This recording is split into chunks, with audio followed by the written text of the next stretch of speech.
नमस्कार सम्पूर्णमा। आज भने एउटा फरक तरिकाको एउटा कविता लिएर आइसकेको छु। मेरो कविताको शीर्षक छ हर्क साम्पाङ। कविता यसरी सुरु हुन्छ। खोजिरहेको थियो यो देशले एउटा मान्छे, हजारौं वर्षको पर्खाइपछि यो माटोमा पाएको छ त्यो मान्छे, एउटा योग पुरुष हर्क साम्पाङ। अब तिमीले बदल्नु छ यो माटोको इतिहास, कोर्नु छ यो देशको भविष्य। तिम्रो श्रमिक हातले उचाल्नु छ सगरमाथाको उचाइ। तिम्रो पसिनाले सिंचाइ गरेर उर्वर बनाउनु छ यो 4 किल्लाको माटो।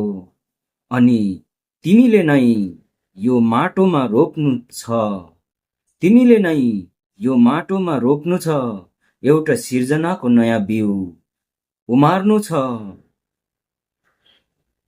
समृद्धिको मुनाहरू, कटानी गर्नु छ सुखको सुनका बालाहरू। अनि यो देशले पाउने छ सुखको स्वर्णिम योग। बोक्नु छ पुरै देशको ढुङ्गा, खुवाउनु छ धरतीलाई पानी र परिवर्तन गर्नु छ पुरै राजनीतिकको परिभाषा। सजिलो भने छैन तिमीलाई, थकाइ लाग्दा नबिसाई, ठेस लाग्दा चोट सहेर लड्दै उठ्दै आधी हुडीसँग तपाईँ सामना गर्नु छ। तिम्रो हातमा हातको सिपले लेख्नु छ यो देशको मानचित्र।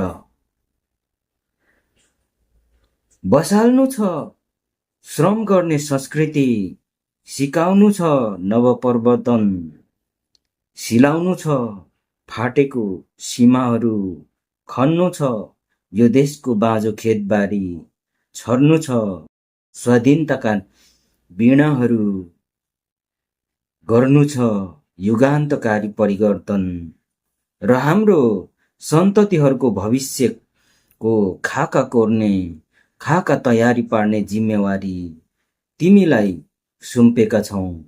ओ हर्क साम्पाङ, ओ युग पुरुष, ए श्रम संस्कृतिका पिता। जय माटो, जय देश।